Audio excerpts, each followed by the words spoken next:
Hey, Chris, so great to be here with you. Looking Thanks for forward to having me. chatting a bit about Martech for 2024. I am as well. Thanks so much for having me. Let's dive right in. The trends that you have a front row seat to, for instance, I suspect one you can provide a lot of insight on is what is happening here with the cloud data warehouse and marketing. Is this like becoming a unified data layer? Yeah. I'm seeing a ton of this, especially leading into 2024, is the unified data layer and the cloud data warehouses are actually leading to a few other trends as well. But you're exactly right. That's where it all starts. So I'm starting to see organizations where they started saying, hey, I need to be using BigQuery or Snowflake or Redshift or Databricks to do my measurement for marketing. And they started centralizing data. And this was 5 or so years ago where they were starting to put this all together and they're saying, what else can I do with that gold mine of data? And is that the unified data layer that I could be using for marketing as Mhm. well? And so I think that's where it gets really interesting, where we're seeing a lot of our customers experiment is they're saying, why do I have 10 different audience tools and 10 different Martech SaaS tools out there? So marketers are creating different segments in each tool. Why do I have journey orchestration or workflow orchestration in 5 of those 10 tools? Why don't I centralize that on this data layer? And then they're starting to say, why am I measuring in 10 different ways on opens and clicks in each of these platforms?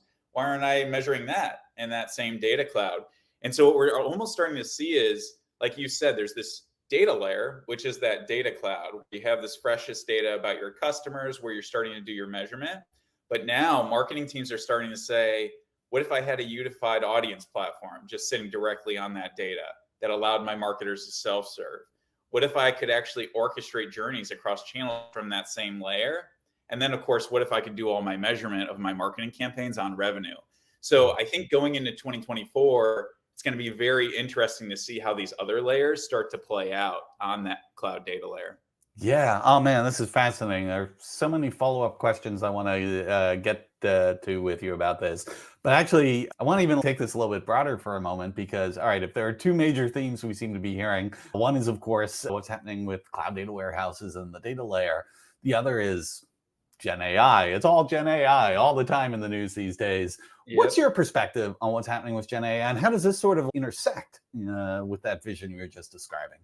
Yeah, absolutely. So we've been thinking about it in terms of, I think generative AI is going to lead to a transformation in marketing, and we're calling it generative marketing. And the way I like to think about it is you take all of the current steps that our marketers are doing today and you start to think about how does generative marketing start to change this? So if you look at underlying it, there's a platform where you have, let's say you have your cloud data layer. So this has all your different data about transactions and your customer profiles. What if you have a unified audience layer on top of it where all of your marketers, no matter whether they're sending email or doing paid media, they're creating audiences in the same place? And then you have the journey layer, which is allowing you to orchestrate journeys across the current channels you use. You've already started to set up this layer cake on your widest possible data set of the customers. Then you apply generative AI. So the question is, where do you apply generative AI in that stack? You could do it in little widgets in 10 different SaaS platforms, the end channels, or you could start to think about generative AI at each of those layers. And so if Mhm. you think about it, marketers today are trying to create audiences or target segments to reach certain business goals. What if generative AI could actually be a brainstorming tool to actually help them define target segments without writing any SQL? So if they use natural language to say, hey, I'm trying to prevent churn in these types of customers, and it generates different segments for them in a collaborative way. Then you take it to the next layer stack. You say, generate a journey for email as well as paid media for that target audience. Generative AI will start to be able to generate the journeys and those paths. And then what if you went even a step further and said, generate the different sample creatives for each of those channels and then activate it to those channels? And so what we're starting to see with generative marketing is organizations are starting to say that are getting that layer stack correct. They're actually saying, how do I apply generative marketing at each step within that Mhm. stack? And that unlocks generative AI across your marketing channels. The organizations I'm seeing start to struggle with it are saying, how do I unlock generative AI in each channel individually? Mhm. Because they're thinking in silos and not thinking across the stack. Yeah, I can fully relate to that. I want to come back to that in a bit here on just thinking about, yeah, that layer cake, if you will, almost feels like there's different layers of aggregation happening around data, around journeys. But That's as we exactly bring right. in more, yeah, It's essentially an aggregation layer, right? At the end of the day, you're adding aggregation layers across your Martech stack. And if you do that correctly, you have generative AI, you can easily unlock it across your channels as well. seriously cool. All right. But one of the follow-up questions I know everyone has around generative AI is, okay, if we're going to have the generative AI here with finding our audiences and composing this data and composing these orchestration workflows, and then there's the actual creatives, where is the human in the loop on this? Yeah. And I see it as, I think it's a crucial tenet. And what, when we've been talking to our customers about generative marketing, is actually marketers are in the loop at every single step. And so the way I see it, if I was a marketer a dozen years ago in Google marketing, and so my big issue as a marketer was I was able to try 5% of my ideas. The other 95%, because the technologies and the processes got in the way, I could Mhm. never run them, never measure them with my customers. And so what I see generative marketing doing is not replacing me in that seat. It's actually allowing me to run all 20 ideas instead of one idea, but I still need to be checking at every step in that process. So I'll give you a quick example. If I'm going to actually generate audiences, let's say I go into an interface, and I'm actually able to start brainstorming audiences based on my goals. My job was to increase 6 month revenue for 6 month revenue. So say, hey, I'm trying to maximize 6 month revenue on key features with this type of customer. And then what if the generative AI comes back with 4 different segments and says, hey, Chris, is this what you mean? And I say, actually, no, it's not quite right. I was actually looking for higher spenders. I want them to be spending $1,000 in the first 90 days. And it says, okay, let me give it another shot. And then it comes back to me. Again, I'm reviewing the audiences. I can change them. But then let's take it to the next step. I say, okay, you finally got it. I like that audience. Generate a journey for these 3 different channels and actually have it come back with a journey, just like they do today in Canvases on Journey Canvas. So you can actually just review each step and I can modify the journey. And then I say, hey, you know what? I'd like for these different journey notes for you to generate creative. That's Mhm. draft creative. Let's be honest. Like a lot of brands are going to want to have full review of that and be able to audit it before it ever leaves the door. And then you have the final publish step, which I'm in control of, and whether this journey goes out. So what we're really doing with generative marketing is, hey, I can go from one idea to 20 ideas, but I can actually execute on it as a marketer instead of being beholden to various teams and technologies at each step. Yeah, wow. Okay, I totally buy into this. It's less about automating the whole thing end to end, but if you get like an 80, 90% acceleration in the speed and productivity of which you, as the idea driving marketer, can accelerate getting these things out into the world, experimenting. Yeah, huge advantage.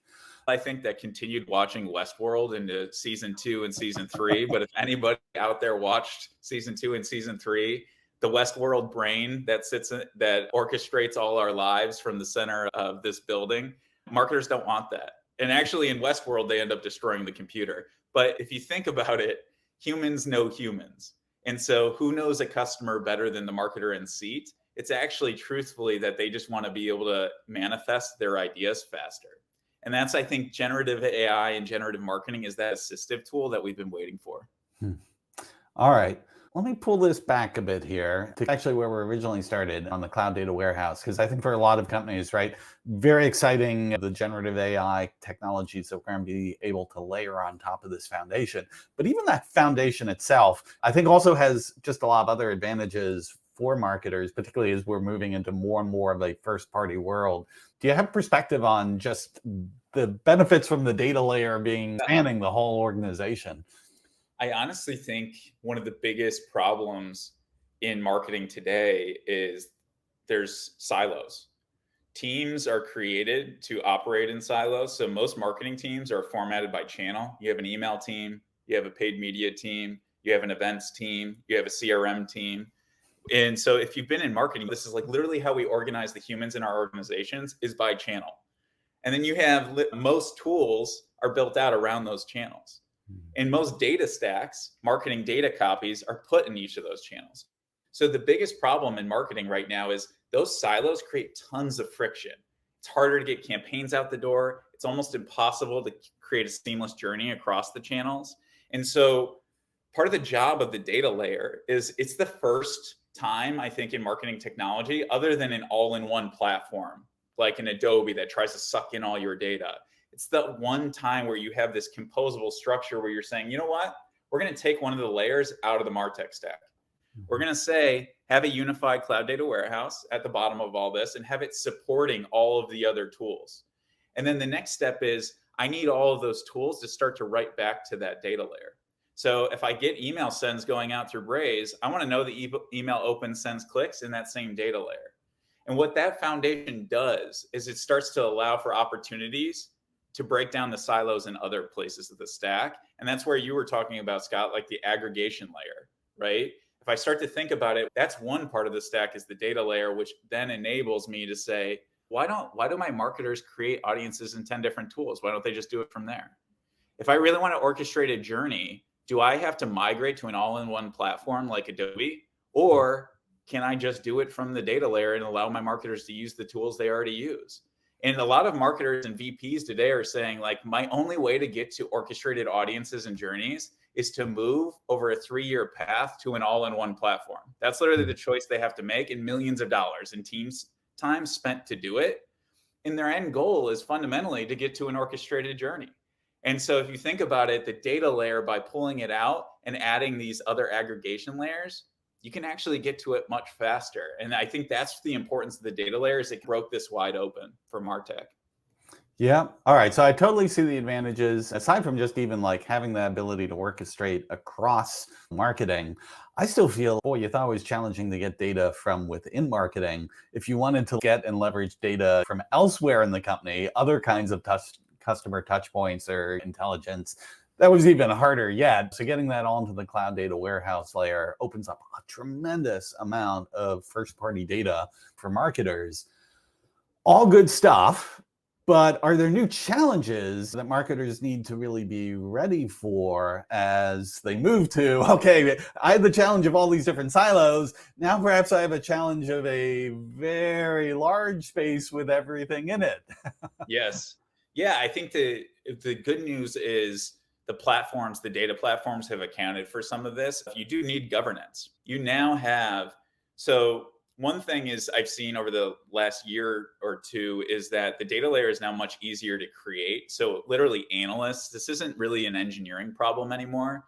This is like marketing analysts can create a data layer, meaning like they can use a 5-tran Matillion to start sucking in data from different platforms. They can use DBT and just use SQL to model the data and get it ready for marketing. That used to be data and engineering. Mm-hmm. Now it's like I see companies with a single analyst setting up a data layer. So then but the interesting things that creates now is now marketers have access to live data and a very wide breadth of data to create audiences on. So then organizations I'm working with say, how do we govern this?